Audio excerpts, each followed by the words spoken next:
Assalamualaikum warahmatullahi wabarakatuh. Perkenalkan saya Novian Nureski dari Prodi S1 Manajemen dengan nomor NIM 2011102431178 dari kelas P untuk mata kuliah pengantar bisnis. Di sini saya akan mempresentasikan tentang pemahaman saya mengenai modul 1, 2, dan 3.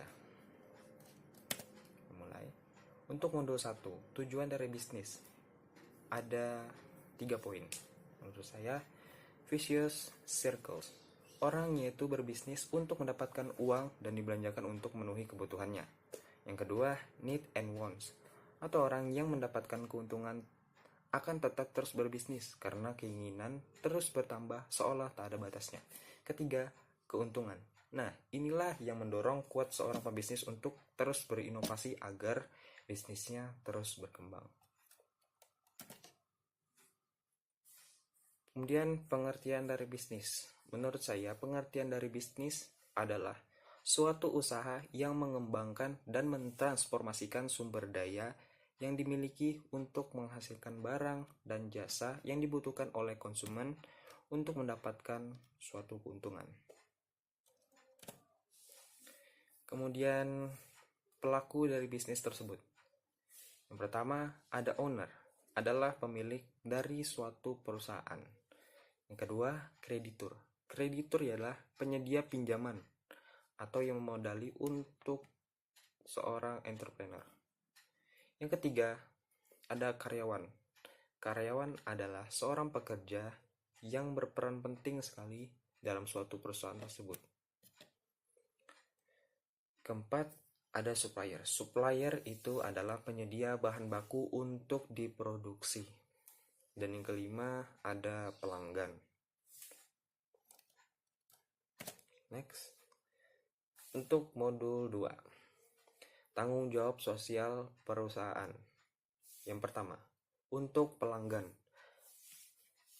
ditetapkan kode etik, menetapkan petunjuk terhadap kualitas produk dan pemeliharaan produk tersebut agar konsumen tahu cara merawat produk tersebut. Yang kedua ialah memonitor keluhan pelanggan. Itu sangat penting ya, untuk sebagai referensi ke depannya lagi untuk memperbaiki produk-produk kita. Tanggung jawab sosial kepada pekerja. Pertama, memastikan tempat dan peralatan kerja nyaman dan aman. Kedua, tidak ada diskriminasi dalam suatu lingkup perusahaan ya. Yang ketiga, keluhan prosedur, kode etik, dan undang-undang ketenagakerjaan. Tanggung jawab sosial kepada kreditur.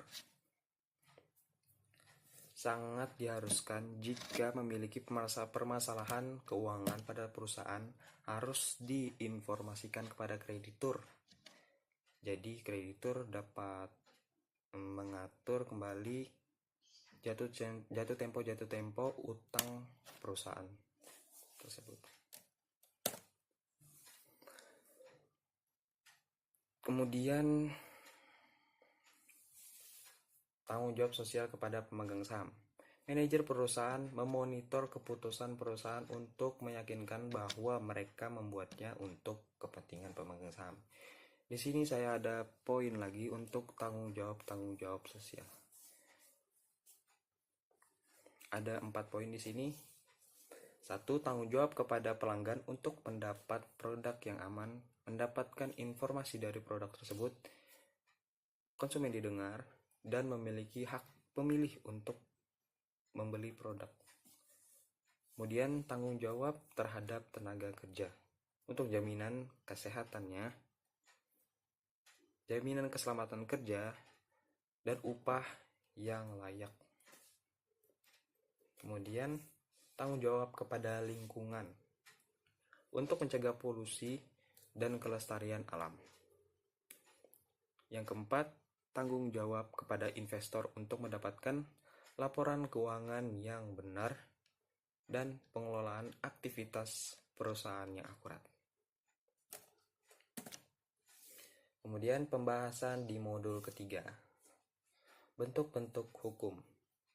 Badan usaha yang termasuk badan hukum yaitu perseroan terbatas atau PT, perusahaan negara atau PN, perusahaan daerah atau PD, koperasi, perjan, persero, dan yayasan.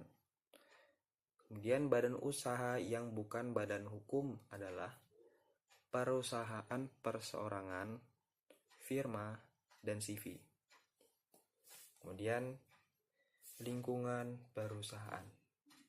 Lingkungan teknologi zaman sekarang mencakup semua cara yang digunakan perusahaan untuk menciptakan nilai bagi konstituen mereka. Teknologi dan komunikasi serta sistem pengelolaan yang digunakan untuk melaksanakan proses bisnis. Kemudian ada bentuk-bentuk perusahaan. Yang pertama yaitu perusahaan perseorangan, adalah perusahaan yang dimiliki satu individu. Sisi positif atau kebaikan perusahaan perseorangan itu sendiri yaitu menurut saya mudah didirikan karena memanage sendiri. Kemudian modal memulainya terbilang kecil karena UMKM zaman sekarang banyak yang serba online. Jadi pengolahan produk dapat dilakukan di rumah dan tidak perlu membangun outlet ataupun membayar karyawan dan bisa dilakukan sendiri. Itu modalnya cukup terjangkau. Kemudian pengelolaannya fleksibel dan bebas. Mau kerja kapanpun, mau order kapanpun, kalau itu perseorangan atau sendiri, itu bebas. Karena tidak ada SOP di dalamnya. Dan kerahasiaan usahanya terjamin. Kemudian sisi negatif atau kelemahannya sendiri yaitu pertanggungjawabannya tidak terbatas. Karena semua tanggung jawab dibebankan kepada diri sendiri karena itu perusahaan individu dan satu orang yang memanage-nya. Kemudian modalnya juga terbatas. Karena ingat, one man show itu berat. Tapi kalau misal one man show itu berhasil, profitnya bakal sangat besar. Karena keuntungan dari diri sendiri, tanpa ada investor atau orang lain. Kemudian kualitas manajerial dan kualitas pekerjaannya terbatas. Kelangsungan operasi perusahaan juga terbatas. Next. Perusahaan partnership, yaitu merupakan suatu bentuk kerjasama dua orang atau lebih yang bersama-sama memiliki sebuah bisnis dengan tujuan menghasilkan laba. Sebagai contoh, ada anak muda yang sedang memiliki sebuah ide untuk mendirikan suatu kedai ataupun seperti jasa titip dengan teman-temannya. Itu contoh dari perusahaan partnership. Tidak sendiri, melainkan bersama orang lain, dua atau lebih. Sisi positif dari perusahaan partnership sendiri yaitu lebih banyak modal yang didapatkan atau dikumpulkan karena di sini memberi modal tidak sendiri.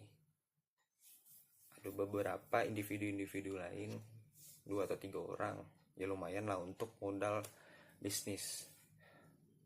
Lebih banyak keahlian diperoleh karena setiap individu pasti memiliki keahlian masing-masing. Di situ kita pasti dapat berinovasi dengan cepat karena ide bukan dari kita sendiri, dari teman-teman kita yang lainnya pun ada ide masuk dan kita berdiskusi tentang ide kita yang berbeda menghasilkan inovasi baru dari satu produk. Kemudian umur usahanya pasti lebih panjang daripada perusahaan individu. Dan kelemahan partnership sendiri adalah masalah sukar memperoleh modal masih dapat berlaku namun kecil kemungkinan. Serta yang terakhir adalah, ini masalah kesalahpahaman antar anggota, dan ini akan mempengaruhi umur perusahaan tersebut, karena dalam suatu usaha pasti ada namanya crash atau perbedaan pendapat dari satu orang. Tapi sebaiknya dari perbedaan pendapat tersebut kita ambil positifnya saja. Sebaiknya dari perbedaan pendapat tersebut kita gabungkan dari ide-ide masing-masing individu, dan akan mendapatkan suatu inovasi baru dari ide-ide yang sudah dikumpulkan. Kemudian perusahaan persero terbatas atau PT ialah kegiatan usaha yang didirikan berdasarkan notaris, di mana dokumen dikemukakan di depan seperti tujuan perusahaan, saham yang dikeluarkan, dan usaha yang dijalankan. Sisi positif dari perusahaan persero terbatas ini adalah tanggung jawabnya terbatas, saham perusahaan mudah ditunaikan, dan pengelolaannya lebih profesional karena jangkauannya sudah luas.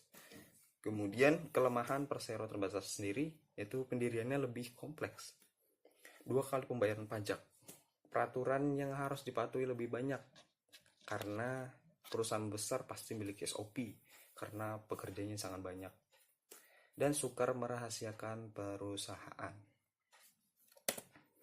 Demikian dari pembahasan saya mengenai pemahaman dari modul 1 sampai 3. Kurang lebihnya mohon dimaafkan. Wassalamualaikum warahmatullahi wabarakatuh.